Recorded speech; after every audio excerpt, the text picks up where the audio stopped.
imagine.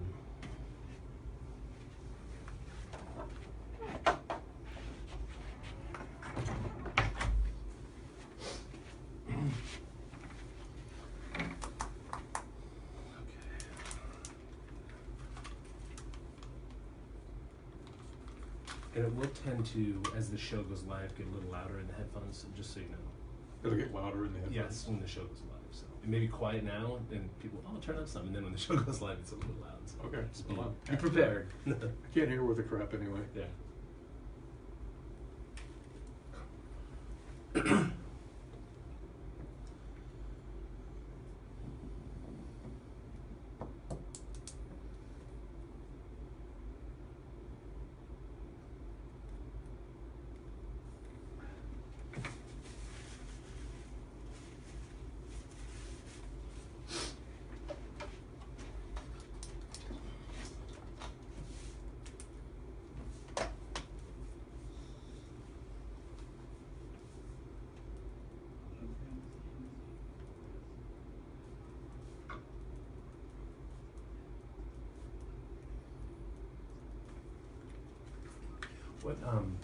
What contact info do you want me to give out? Phone number, email? Yeah, you can do, let's see, 877 33. What is it? 33. Uh-huh. Manex. MANEX. Okay. And then, of course, it's manexconsulting.com.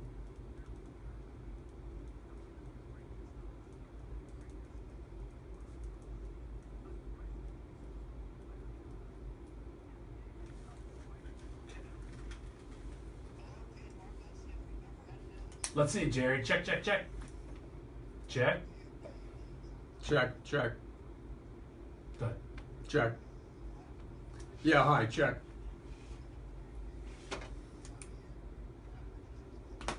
All right.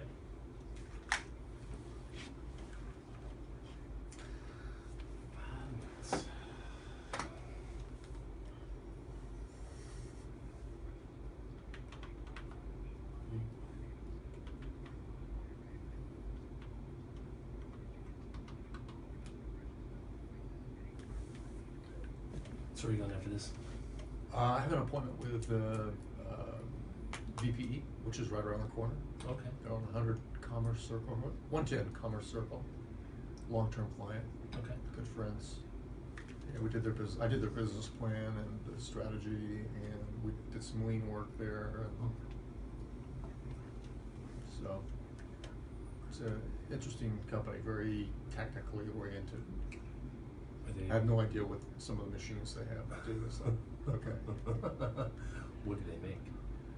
Everything from heat exchangers to replacement Humvee radiators, so that's also a heat exchange. Right. They make a fire suppression, part of a fire suppression system device for Boeing through a distributor, so multi-billion-dollar distributor to Boeing contracts them to make it. It's an English company. And just a host of other stuff. They do a lot of work for Sandia Labs, custom production work. Gotcha. He's kind of a PhD genius kind of guy.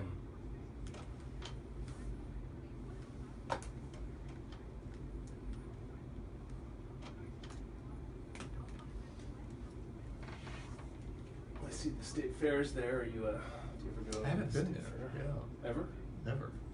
I've been to the Alameda County Fair. Oh, okay. That was like a blast to the past. It really was. It's like horse racing and tractors on display and little carnival rides. Yeah, it's like it really was like 1960s, 70s kind of place. Is this the same, pretty much?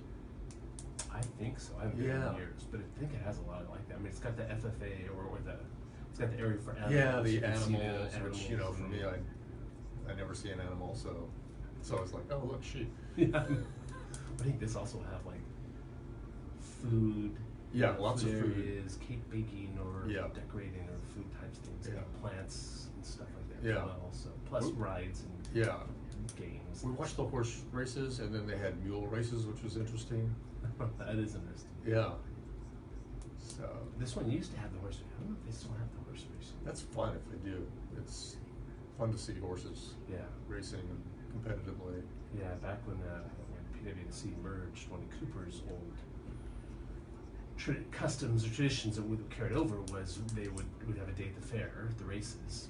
We start off with the races and then go to the fair. Like go to the races, have some lunch, and then we have that evening and afternoon at the fair. So we did that a couple of years. So it's fun. You know, it's fun to watch the races. Again, I don't know if they still do that. I don't hear about racing here, so I'm not sure. Does anybody know? Does Sacramento still have horse racing? I just don't know. So. But yeah, the fair's interesting. Problem is, it's always this time of year when it's 108 degrees and it's all blacktop there. Yeah. Well, at least the rides and the games are. So it doesn't do much to reduce the heat. Wow. Yeah. So I think they have misters and stuff, whatever it was. And I'm not a big fan of fair food. So Yeah. that's another reason It's why kind of, like I said, it's kind of outdated, but kind of fun to see. I don't know how many times I'd go. I don't know if I'd go back this year to Alameda. Yeah. You know, they've got the steam-powered tractors from the 1800s, you know, they tick. Right, yeah. They've got a railroad display, miniature railroad display, which is huge, and all these old guys put a lot of time into it, you know, towns and just all the modeling. Yeah, when I was a kid, we used to go to the Del Mar Fair, which is similar horse races, and they have, you know, rides and that kind of stuff, and all the various groups and stuff. And they'd have miniature trains, so. Those guys are serious.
Good morning, everyone. Welcome to Beyond the Numbers on Money 105.5. This is Mark Bellows. I'm your host. I'm a principal with Clifton Larson Allen. I'm also CPA. Principal with Clifton Larson Allen, a CPA firm with offices throughout the U.S. I'm resident in the Roseville office and work with contractors and developers, investors, and that sort of thing, the businesses and their owners. And I also do quite a bit of work with manufacturers and their owners, and that really ties into today's guest, which is Gene Russell. Good morning, Gene. Good morning.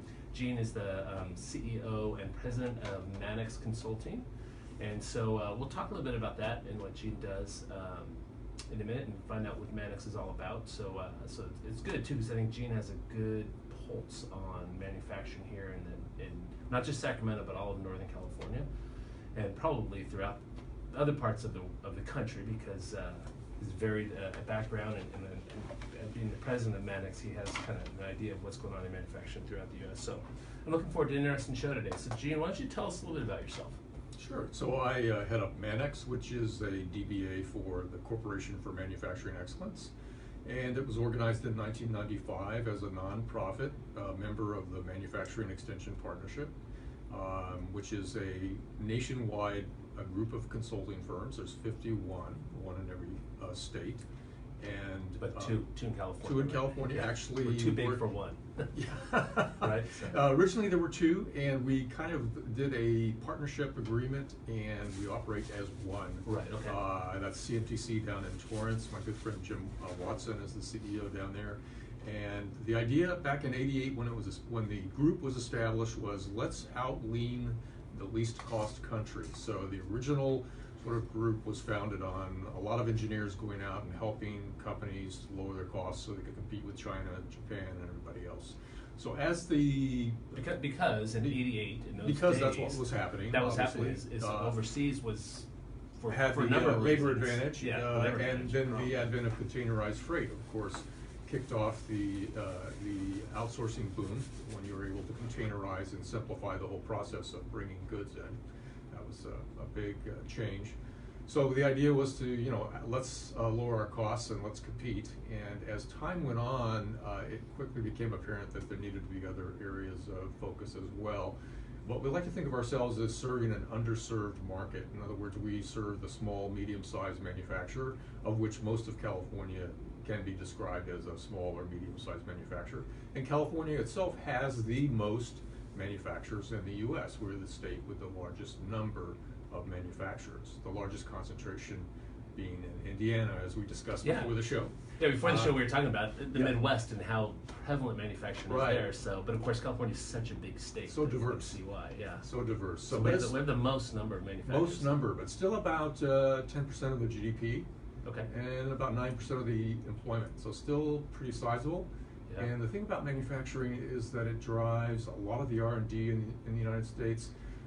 Somewhere around 70-ish% of all R&D dollars are spent by manufacturers, Right. like the Boeings of the world, of course. Sure. And then most of the exports are also manufactured products. So it's a very important segment. It, as we say, it punches above its weight. Yeah. In a big way. It's still very, very much a dynamic part of the country in terms of innovation, exports, and things like that. Well, you mentioned R&D, which is the research and development. So Yes. as you said, most of our research and development, 70%, is that what you said? Yeah, is absolutely. done in manufacturing. That's so correct, yeah. Like, that kind of leads the innovation, as you're talking about, the innovation Absolutely. in the U.S. and how we continue to respond to foreign companies. and we see that in our market, and we see that certainly in Sacramento. Yep. In the Sacramento Valley, you have a lot of very interesting machine shops, and we were just talking about a vacuum process engineering firm here, not far from the radio show, that does a lot of work for Sandia Labs, a lot of work for Boeing and DoD. Very innovative, creative, solutions solving kind of company, and that's how they make their mark. Right. I think the strength of the California market in manufacturing and in particularly in places like biomed manufacturing, medical devices, is the university structure and the lab structure that we have. So you have Berkeley, which produces the largest number of synthetic biologists in the world, Right. and thus you have a huge biology-based manufacturing community in the South Bay and in the city. Right. So, And so, the university and lab structure, do you see that in other countries? And to the extent you see it in the U.S.? they're trying to imitate that. We're in the race for the fourth industrial revolution. Some people call it manufacturing 4.0. Right. China calls theirs manufacturing 2025, which has been a subject of a lot of headlines lately in the national press in terms of what they're doing there. But that foray into what's next, what's the next big leap in manufacturing, is something that we're looking at very closely for the next 5 years of our life at Manex. How can we help the small and medium-sized manufacturers start to make that transition to the fourth industrial revolution, so they're not left out, so they're not put out of business by other countries that are aggressively approaching it, like Germany and the rest of the EU, and certainly in Asia with China with 2025. So maybe tell our listeners just a little bit about, if you could, just kind of briefly discuss what the fourth industrial revolution So the core is. so the core, as you might guess, is robotics and automation and digitization. How do you say that? Digitizing there you go, yeah. big data, connecting devices through the Internet of Things, and the evolution of robots into units that can co-work with workers and not be dangerous and kill them, and not have to be gated off like automotive robots of the past. You see those in films and in movies. I've seen the new cobots in action, and they can work alongside you and do the tedious stuff. They can also do the things that you can't reach, or you can't torque, or you can't screw. They are $20,000 to $30,000 each, and another $50,000 to $60,000 to implement with software and implement into your line. They're not as fast as full robots, but they move just slightly faster than a human, and they can just do the same things over and over and over. And so that's called a cobot. That's called a cobot. Yeah. Okay. One of the brands is Universal, that I've seen their product work well and easily implemented. So that's interesting. If you see that, or you see that more and more. Yes. Being implemented. Yes. So, if you've got a process that you just don't want to invest in automating, I think that's going to change over the next 5 years. And I don't think for the small, medium-sized manufacturer it's going to be a revolution. It's got to be an evolution. They don't have the cash. They don't have the wherewithal to $80,000 do that. you're talking is a big chunk to of automate change, their full plant. Well, we're talking here with Gene Russell, CEO and President of Manex Consulting. We're going to take a commercial break. When we get back, we'll continue the conversation. Good? Good. Yeah. So I think the next time we'll go into a little bit about your background. Okay. And then kind of play from there.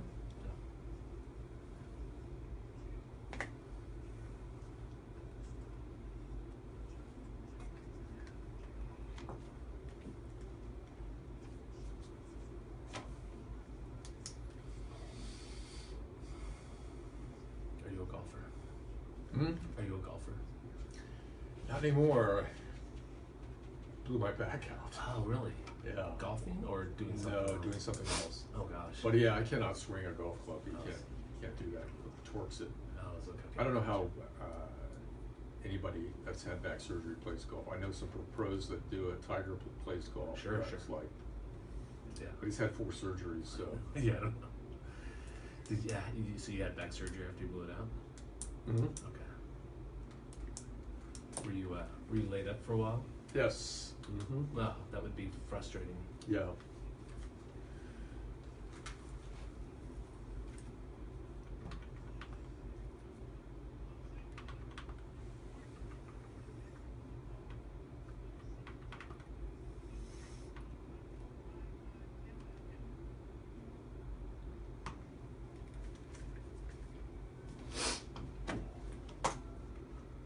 And we're back. You're listening to Beyond the Numbers on Money 1055. This is Mark Bellows, your host, and my guest today, Gene Russell, the CEO and President of Manex Consulting. So, Gene was telling us a little bit before the break about some of the stuff that what we're seeing in manufacturing right now, the fourth industrial revolution and the advent of cobots and robots and that type of thing, and IoT and all that. And so, you've been at Manex for how many years? 6 years? 6 years. So why don't you tell us a little bit about your background? Did you say UCLA is where you're a Bruin? Yes. Okay. UCLA a long right. time ago. A galaxy far, far away. Yes. Econ major. Okay. Went to work for AT&T. At the time, the local company was Pacific Telephone and Telegraph. They still had the name Telegraph in there. Yeah. Was in their fast track management program and did a lot of different things. My first job was South Central Los Angeles, tolls collection and billing, so that was a fun experience. Yeah, sounds like one. Was able to succeed in that and eventually worked my way up to the head office in San Francisco and ended up doing a lot of business planning, strategy, business cases, learning from some masters, older mentors on how to do that. Right. And I've been doing that ever since, doing a lot of strategy and business planning for myself and for other people who do that in the industry today with our manufacturing clients. That's my role that I play in addition to leading Manex is sort of CEO coaching and planning and strategy. I left AT&T and went to the East Coast, worked for an electronics company in New Jersey and lived in Princeton and learned the retail trade, working with Target and Best Buy and all those great retailers out there, Costco, Price Club, and a lot that have merged and gone away. Yeah. And that brought me into China in a greater way, did a lot of work in China, manufacturing in China, initially in Hong Kong and Taiwan before China opened. And so I know a lot about China manufacturing, the culture, and sort of the business strategies that they utilize. So. Right. And then after that company, then what? And how long were you in China for, or working with the China? Well, off and on, I've worked in China since '83. Okay. My last job, I was doing a turnaround in a home decor business in Benicia, California. It's private equity owned, and I was in China every quarter for 6 years. So were some of the owners Chinese? No, we did sell to a Chinese company. Gotcha, Yeah. gotcha. Private So- equity was LA based. Okay, gotcha. So you went into this turnaround. We talked a little bit about this off there. You went into this turnaround with a 3-year. Three-year window. That expanded to 6. First week I discovered they were out of cash, so that evolved into a Oh. 6-year period. Yeah. How was that doing the turnaround like that? That was your only time doing a turnaround. Is that correct? Of that magnitude, Yeah, anyway. being the guy, yes, Okay. being the CEO, and I've been involved in other turnarounds where Okay. I was not the CEO. Right. We were doing turnarounds as a senior manager of a company. Yeah, it was difficult. I think from a people perspective, and then from a cash flow strategy basis, and how we handled the legacy vendors and the current vendors, and just mapping out the strategy of who to pay first and how to pay it. And, Right. all those things occupy your day. What happens when you bust your covenants with your main bank? Well, you have to get another bank, and then when you bust the covenants with that bank, what do you have to do? Another bank, yeah. Go to another bank, and then you eventually are at 15% interest at a non-bank. Yes. Yeah. Yeah. So did that whole gig, 15% interest on AR and inventory. And we've had lenders like that on the show before. Yes. That certainly fills a need. Oh, it filled the need, yes. But it's a high cost. It's a high cost. Yes. It's survival. Yeah. It is survival until you get everything right. I think for us, what really helped us, we expanded into many of the categories so we could find a growth node to really plug into.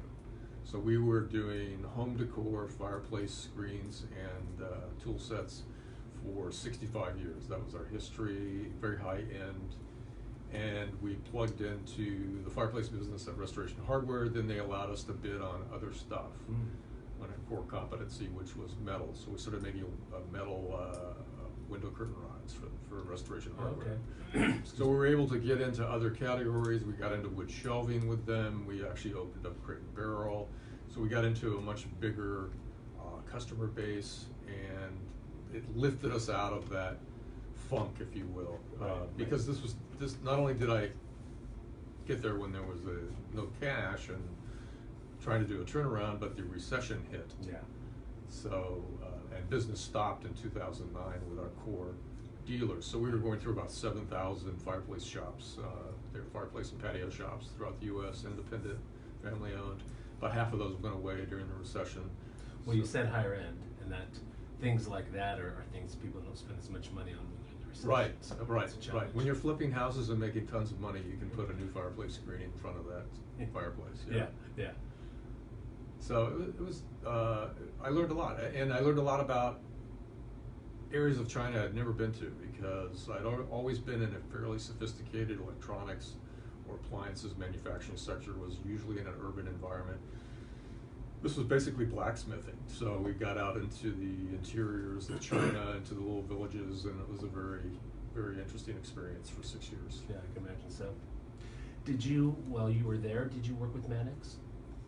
No, I had never heard of Manex, Okay. unfortunately, and that's one of the tough parts about the job, is that how do we get the word out about Manex so that they understand that there's a extension partner that has federal money and some state money, and we can do some consulting and some planning and some sales training and leadership training, and if you're in food, we can do food safety for a very low cost, and if you have around 15 or 20 employees, oftentimes we could do it at no cost. So I would have loved to have known about Manex when I was at Pilgrim. Yeah. That was the name of the company, Pilgrim Home and Hearth, and they're still in business, so look them up on the web. Great, yeah. Still a lot of friends there. So I just want to make that point again. Yeah. That's the difficult thing, is when someone says, "I've never heard of Manex." Well, we don't have a big ad budget. We're a nonprofit, so we try everything, like coming onto your radio show. Yeah, sure. to get the word out. Absolutely, yeah. Join other nonprofits, Yeah. speaking gigs, our website, our social media, just to get the word out. And the website is manexconsulting.com. Right, If you want to right. look it up. Mhm. Manex We work with Consulting. cities and counties and economic developers to get referrals. One case that's interesting is that Gloria Ortega from the city of Union City referred us to Mizuho OSI, which is currently a maker of the operating tables that they use in hip replacements.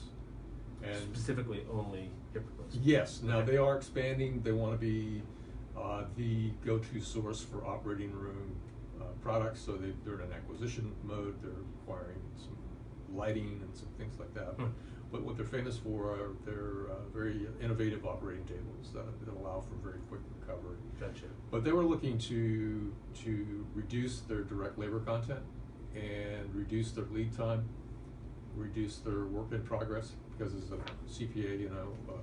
work in progress is generally not financeable Yes, on your yes, inventory line, exactly, yeah. which is a problem. So we went in, and one of the things that I'm proud of, we have a case study on our website that you can go to under success stories for Mizuho. We reduced their lead time from 3.5 weeks to 9 hours. Wow.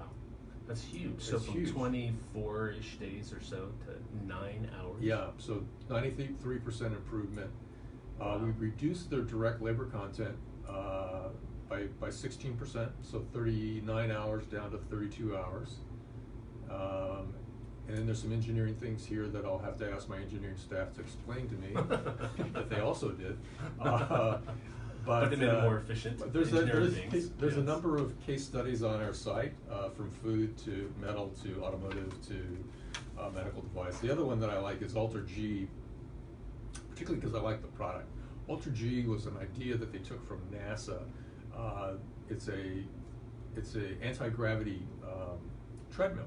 And the first ones they built were just monsters and very expensive, $70,000, I think. Wow.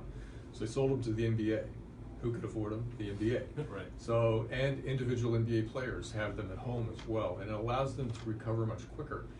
Basically, it's a heavy-duty treadmill. You get inside of a sort of plastic bag, heavy-duty plastic bag, zip it up, blows air in there, and it starts lifting you up to half your weight. So if you're running on half your weight, Yeah. it allows you to work out, where before you sure, couldn't work out, sure, right? right, If right. you're running at full weight, your doctor would say, don't do that. Right, yeah. Don't, or It's too walk. much, yeah. And it has great help with people with brain injuries, traumatic brain injuries, Parkinson's, helps them walk. Wow. So it's also for the elderly and people who have those diseases. So we went in and same thing, we went in and they were in a little 5,000 square foot space. They were just kind of launching. They had more salespeople than they had production people because they had to sell it. Of course. They leased the facility behind them, 20,000 square foot, and we went in and worked with them in a number of ways, using value stream mapping, laid out their plant design, and focused on their productivity metrics. And so we helped reduce their lead time and to relocate to that new facility. And they're now working on a bionic leg, which is kind of cool as well. So we have a great relationship with them, and Where are they based in? At? they are in Fremont. Okay. Yeah. So in terms of pure numbers of manufacturers, another Sacramento listeners want to know is Santa Clara Valley has the greatest number of manufacturers in the Bay Area. Alameda County is number 2. Alameda County profile is more older school manufacturing. Right, okay. Sacramento is a mixture of construction, tech, metal forming, machine shops, Right. but Sacramento is number 3. Number 3, So, okay. yay, number 3. Yeah. We're number 3. That's in Northern California? in Northern California. Okay, Yes, yeah. But the point is that there's a lot of manufacturing. Right, and in terms of the whole state, I mean, I think Sacramento's pretty far up there. Okay. So so you were at this turnaround, and you got it turned around and were able to do what they wanted, which is to sell it to another company. It's still in business. That's great. And then how did you get to Manex? So Manex called me, and they said, we're looking for a CEO, and this is what we do, and would you be interested? And I said, absolutely. I said, I've been taking things offshore my entire career. I'd love to give back and try and bring stuff figure out how to yeah. onshore and keep people here and keep them competitive. So, I had that epiphany when I was working for Haier, a state-owned appliance manufacturer based out of Qingdao, China. Right. And I was on a trip there, and I looked up. I was in the conference room, and they had a little bulletin board, and it said, "The Communist Party meets here at 2:00." And my dad was a combat medic in Vietnam, and I was brought up anti-communist, and I was I think I need to get out of this gig. So that's when I had that epiphany. Yeah, so, and then you joined. Then I discovered Manex so, many years later. I couldn't figure out how to get out of that business model skill set, and Right. I finally did with Manex. Yeah. Well, that's great. Well, we're talking here today with Gene Russell, CEO and President of Manex Consulting. Manex works with manufacturers on improving all types of procedures and that sort of thing. And so we're going to continue the conversation after we get back from the break. You're listening to Beyond the Numbers.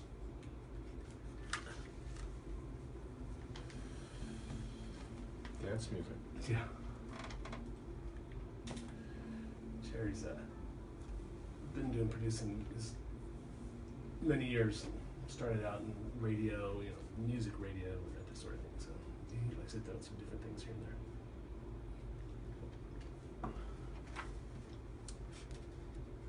So I'd say we can maybe talk about ideal clients, what you're looking for, what all the different things you can do with Manex. So Sure.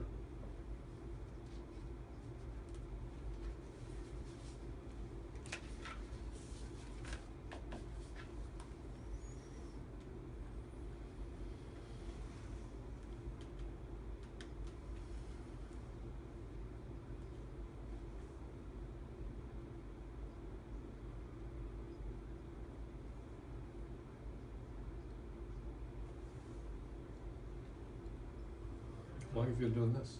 this is, I think it's my 5th year. I think. Right. And how did you get into it? How'd you get started? The year before this show started, the prior year, there was I knew a couple guys from Roseville who had a daily show on the station every afternoon from 4 to 5, I think. Yeah, it was 4 to 5. And it was real estate guys. One was a commercial broker, and one was a residential mortgage guy.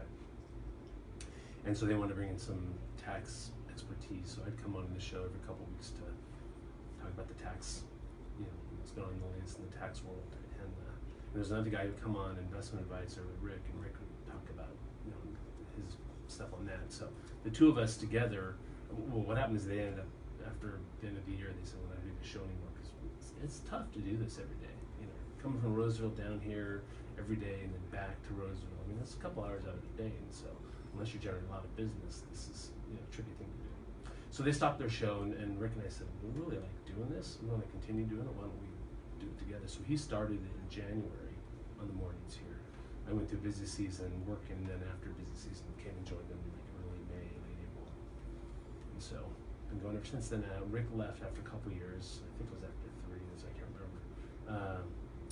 And so I had Katie, one of my coworkers, who's executive recruiter, human resources extraordinaire type individual. She was my co-host last year, and then this year it's just been a few different people. I've had a guy named Josh Carell as a co-host, as a banker, a woman named Amanda Blackwood as a co-host. She does some consulting, and she's also president of the Metro Chamber, so she's super busy now. So I like having a co-host when I can get one. It's just tough to find one permanent. So every once in a while I have guest co-hosts, otherwise I do it myself. So, but I like the show. It's a good chance to meet people, hear people's story. It's kind of a creative outlet for me. Sure. It's I can see that. Yeah, I mean, I get back to the office at 9:30, so it's only a couple hours out of my morning on Wednesday, so it's not that. It's not real intrusive. So.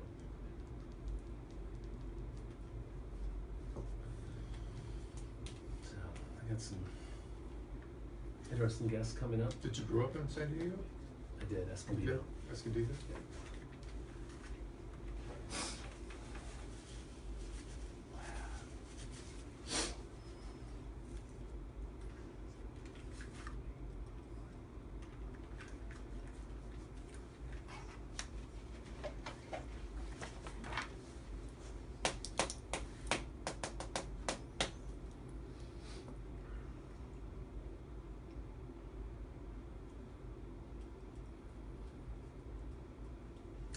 And we're back. You're listening to Beyond the Numbers on Money 105.5. I'm Mark Bellows, the host of the show. This is a weekly talk show, business talk show, where we bring in various guests, CEOs, CFOs, presidents, executive directors, typically, and various types of entrepreneurs. So it's typically just someone involved in business in some fashion, and we talk about what it is they do and how they do it and why they do it, the what to the why, and what they've learned from doing it, et cetera. So that's why it's called Beyond the Numbers. We're not just talking numbers here. We go beyond them and talk about the story behind the individuals, what it is they do. And so we're talking today with Gene Russell, the CEO and president of Manex, Manex Consulting. So you joined, and if you want to get a hold of Gene, by the way, it's 877-33-MANEX is the phone number. And you can always look up manexconsulting.com, their website, to get more information. And also you can see some of those success stories and other types of things. So you started, you got recruited by Manex, so you came in and started as CEO, and so you had some experience, of course, as the CEO of this turnaround, and some of your other career experiences. So you have you've had a lot of good experience that enables you to do some consulting. So what types of consulting does Manex do? Do you do Manex? Well, I look at the client base first, and if you look at who we generally engage, it's a variety of people. Again, it's smaller to mid-sized manufacturers. Smaller to mid-sized. I mean, we've done some stuff with Siemens and Apple and other people, just various projects. Right. We're not precluded from doing that, but we really, our mission is the small to medium-sized, the underserved market. And this, again, Manex is part of the 50-state, yeah. There's a group of businesses and not-for-profits, but they're funded in part or fully, but not in part because you also get some funding from your clients, but funded right. in part by the federal government, by the state. And yes.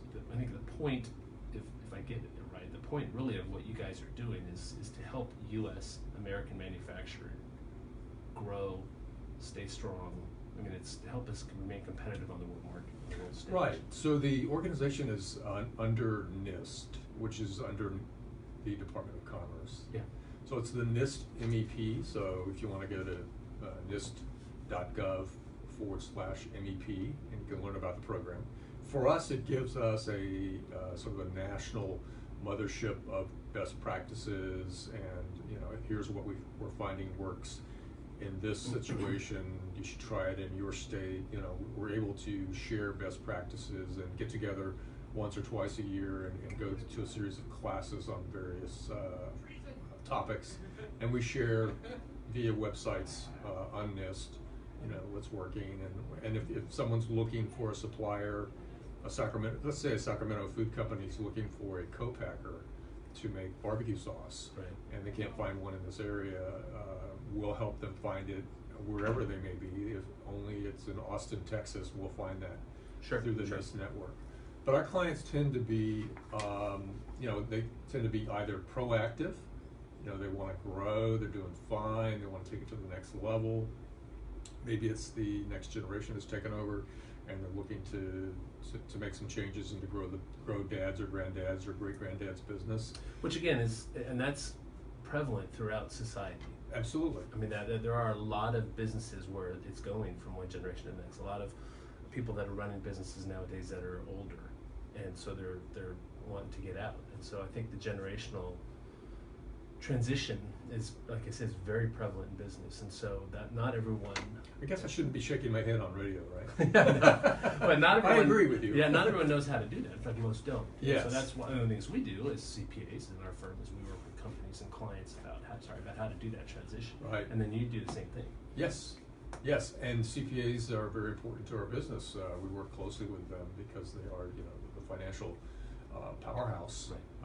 The financials, to me, are sort of the heart and blood of the circulatory system of business, right? Right.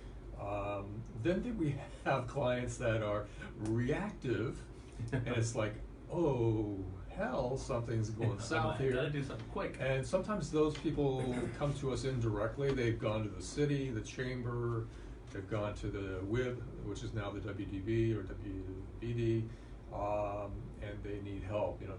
They want layoff aversion, they want a little bit of money to help them, and we're brought in as sort of the advisor.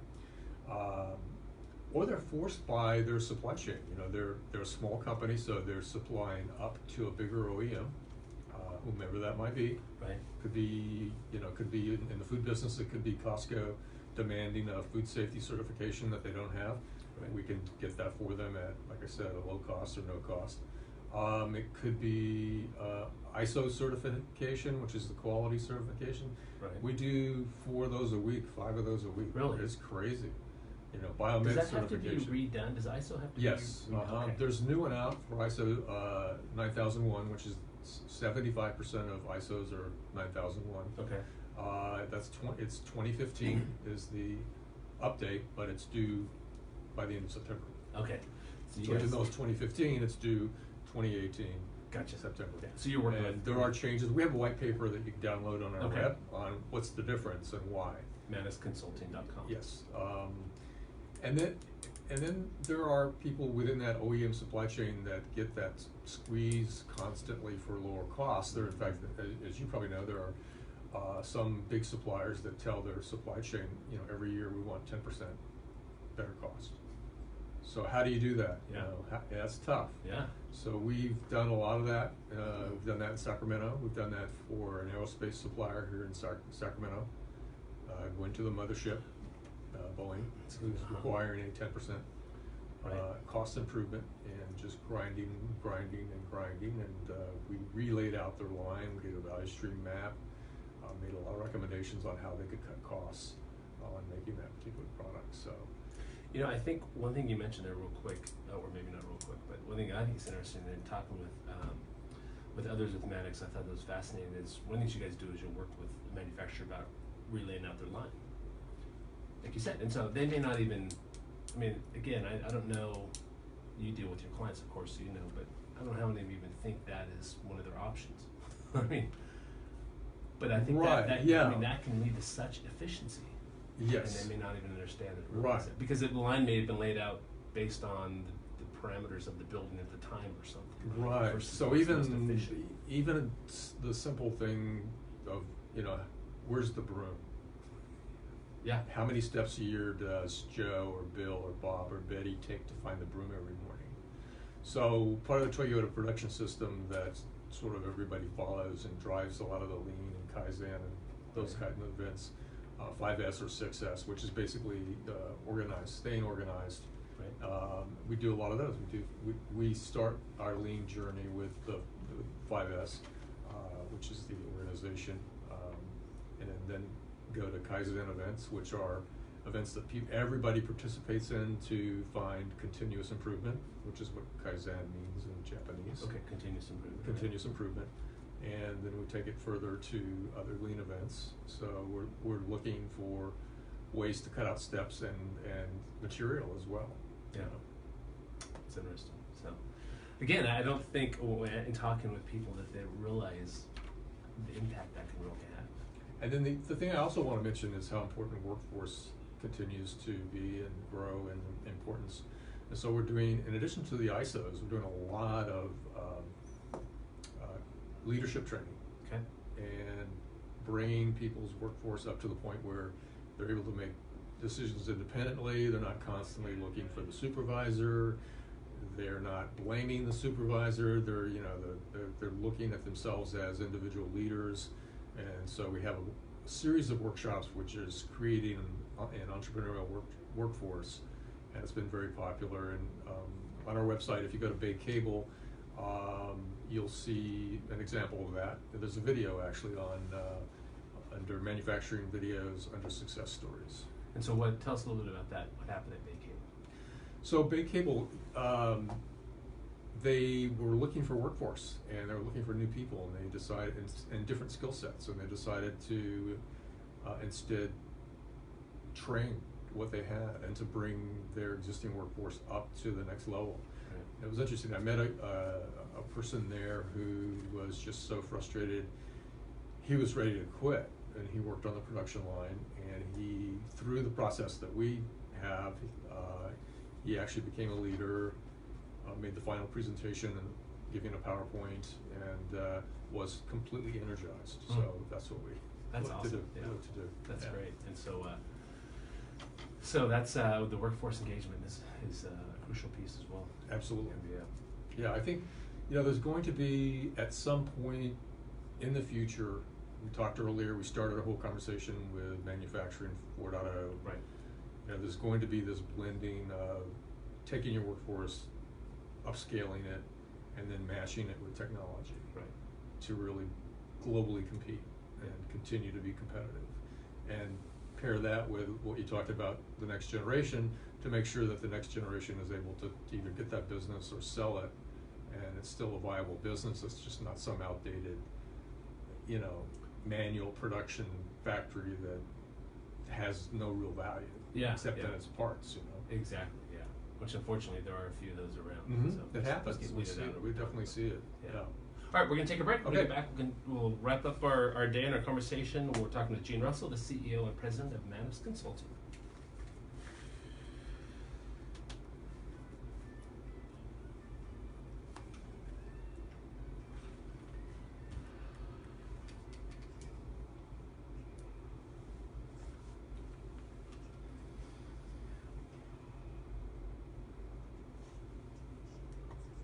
So you have kids?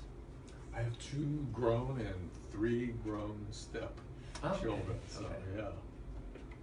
And grandkids?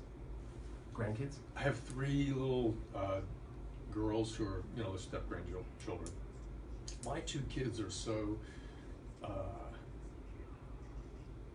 work focused. It's gonna be a while. What do they do? My daughter is in tech in the city. She's been with StubHub. She's been with eBay. And my son has been with Yelp ever since he finished school. Mm.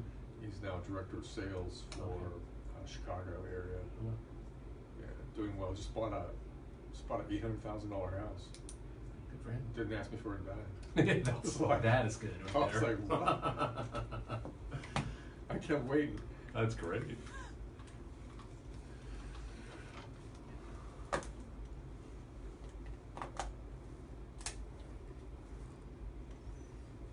And we're back. Listen to Beyond the Numbers on Money 105.5 FM, part of the Wall Street Business Network. Mark Bellows here, your host of this weekly talk show. And today's guest is Gene Russell, the CEO and President of Manex Consulting.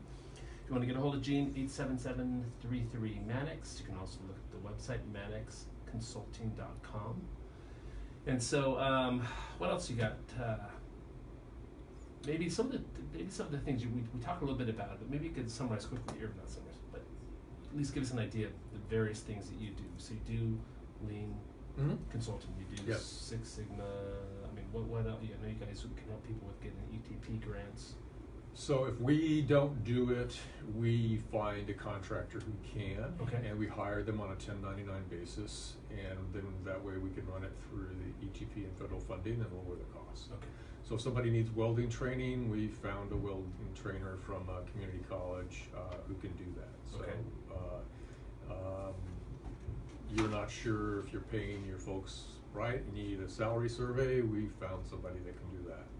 So if it's something that we, like I said, if it's something out of our sort of strategic people process kind of background, we look for a contractor who can provide those services for us. And it's mutually beneficial because the contractor gets the business and it provides them with a competitive advantage, which is a nice segue, I think, into the ETP program from the state of California. Yeah. Which is probably one of the best programs for businesses, in my opinion, from the state of California.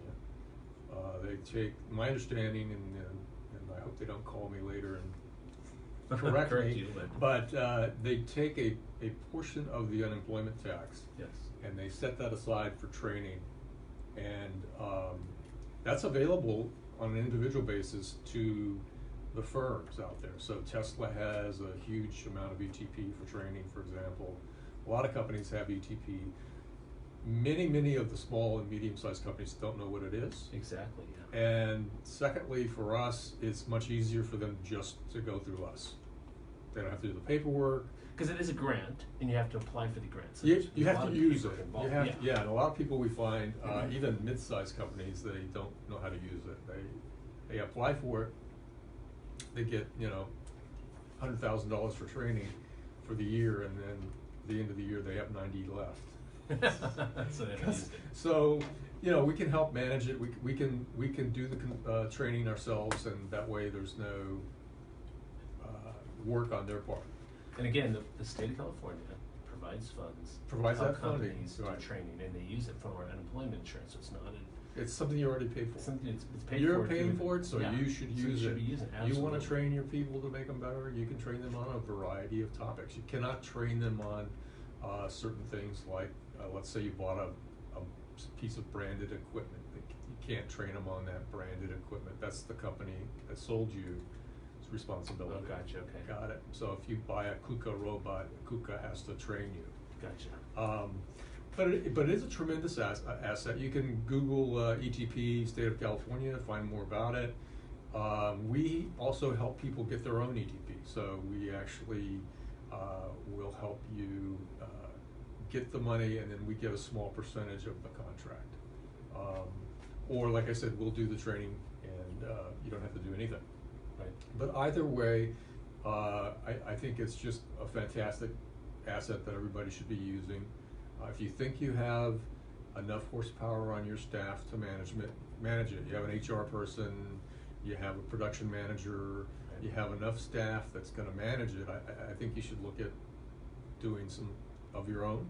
We could supplement it with ours as well, Right. or we could use yours. We're about to start a training program with a large food processor in this general area, can't name names, and they have their own ETP. We help them get it, and now we're going to do some training against that. In what area are you training? Or are you training? Culture and leadership. Okay. Yeah. Interesting. And you mentioned that you do some coaching. Yes. CEO coaching, that sort of thing. And So I've been a CEO, right? So I've been a CEO. CEO 3 times, Yeah. and I've done a lot of business planning and strategy. Yeah. Launched a lot of startups, and was involved in a lot of the new companies that Pacific Telephone launched after dereg. Founded Pactel Products, founded Pactel Communication Systems, helped found Razor Scooters in the sporting goods area. Remember Razor Scooters are still around. Yeah. Yeah. Carlton Calvin's the CEO and founder, helped him with that project. A lot of things that went out of business as well in the 90s. Talking Drum, IP Wireless, which is now owned actually by, I think, General Dynamics. Okay. So, yes. So that's one of the aspects of the things you do. So what do you, let me ask you this personal question. What do you enjoy most about what you do with Manex? I enjoy the mission-driven aspect of it and helping people, and I enjoy watching families hug it out in the parking lot after solving a major problem and saving their business. It's almost like being on a reality TV show. I enjoy we get feedback 90 days after a project from NIST. NIST does an independent third-party survey. They hire the company, and it's a 15-minute online survey of the company. I enjoy seeing those stats because that's your report card. Absolutely. So we get things on there such as, did we create any new jobs? Did we save any jobs? Did the company invest in any plant equipment? Did they, how much did they save money? If they did save money, how much money did they save? And then the all-important Net Promoter Score, which is please give us a 9 or 10. Yeah. Would you do business with Manex again? Is on there, so we live and die by that, and we publish that a lot because it's a way of kind of emphasizing what we do, because people say, well, what do you do? I mean, are you a consulting firm, or you're an economic development firm? You're NIST, are you the federal government, or what are you guys? Right, you know? right. Can you do everything for free?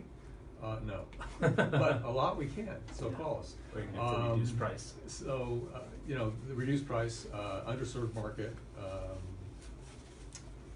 and we have the staff, we have the Six Sigma black belts, we have highly trained, educated people who also enjoy the mission side of the work and getting the numbers. So I think, we're economic developers focused on manufacturing, bottom line. And that's a huge benefit to the manufacturing community, and one that I think, again, as you mentioned early on in the show, is not as well known. And so hopefully something like this today will help get the word out. Yes, indeed. So let's talk a little bit about maybe some things you've learned along the way of your career or in Manex or whatnot. I mean, there's got to be, is there? I always like saying, was there a stumble somewhere along the way that you learned from, or I always like asking guests that. Well, now that I've reached this point in my career where I've been doing this for 30 plus years and had a variety of assignments, both operational and sales and marketing, and globally and domestically and locally, I think, I like to reach out to younger people who are just starting their careers and help them understand, business. What is business? There are no certainties in business, and I see a lot of folks online saying things, whether it's LinkedIn or Facebook or what have you, that are just wrong. So I try and help out there as well, whether they're family, friends, or just someone that I met. Right. How can I help the next generation get there faster, cleaner, easier? Well, we've got a couple minutes left. Mm-hmm. What do you see as the status of manufacturing right now? I mean, and you and I talked a little bit about the fact that there's a strong, intense need for workforce, and that's been an issue, and it's not just in California; it's throughout the U.S. But what do you see as the status, if you will, of manufacturing in California and in the U.S.? Well, it's definitely more expensive to do business in the state of California. Mm-hmm. Some people say it's 20+% more expensive to manufacture in California. So you have to get your operations right, and so this is not another pitch for Manex. It's just a pitch for each individual manufacturer to get their operations right. Achieve low cost, get certified, diversify your business. Don't depend on one account. Those kinds of things. That's important too. Diversification. Yeah. Right. Yeah. I mean, but would you say manufacturing is strong? Is it getting stronger? Is it still at a disadvantage compared to other countries? And what are you seeing out there? I think we're stable. I think the economy is on fire. Yeah. In the U.S. I hope the trade war doesn't, cut that out. Yeah. But we're definitely, we were positioned a few months ago as a resurgent manufacturing powerhouse, particularly in automotive and food and other categories. Yeah, so hopefully that will continue, and hopefully the potential tariffs don't have an effect on that, or at least not a negative one for the U.S. But I think, what I see out there, again, like I said, is manufacturers tend to have a lot of workforce issues, trying to find the right people, and so, I'm involved, you're involved with trying to help that grow at the community college, the high school level. But in the meantime, they can come to someone like Manex and to help retool their efforts to make more efficient use of the existing workforce and to bring the workforce up. Yes, definitely. Yeah, that's a fair way to state it. Well, good. Well, thanks, Gene, for being on the show. Really appreciate it. Gene Russell, It's a lot of CEO, fun. President of Manex Consulting. You can get a hold of me at manexconsulting.com or 877-33-MANEX. You've been listening to Beyond the Numbers. This is Mark Bellows. I will be on next week with another guest. Thanks.